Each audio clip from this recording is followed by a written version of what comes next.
పూరా local. Welcome to పూరా local. Telugu రాష్ట్రాల్లో పెళ్లి బాజాలు మోగడానికి సమయం ఆసన్నమవుతుంది. ఆషాఢ మాసం ముగిసి శ్రావణ మాసం ప్రారంభం అవడంతో తెలుగు రాష్ట్రాల్లో పెళ్లిళ్ల సందడి మొదలైంది.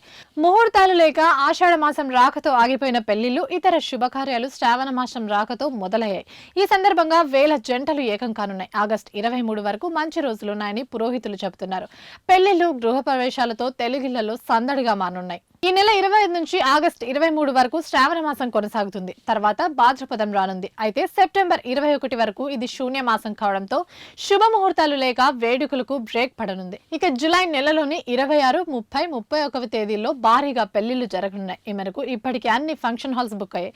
కొన్ని రోజుల్లో రోజుకు 2 లేదా 3 ఫంక్షన్స్ జరగనున్నాయి. గత 15 రోజుల పాటు ఆషాఢ మాసం ఆఫర్ల పేరుతో పెళ్లిళ్ల షాపింగ్స్ తో మాల్స్, గోల్డ్ షాపులు రద్దీగా మారాయి. కొత్త బట్టల కొనుగోలు, బంగారం, వజ్రాలు, పెళ్లి కార్డులు, ప్రీ వెడ్డింగ్ షూట్స్, బ్యాండ్ మేళం, travels, hotel bookings, banquets hall, event managing ఏజెన్సీలు వంటి రంగాల్లో నెల రోజుల పాటు కోట్ల రెవెన్యూ జరగనుంది.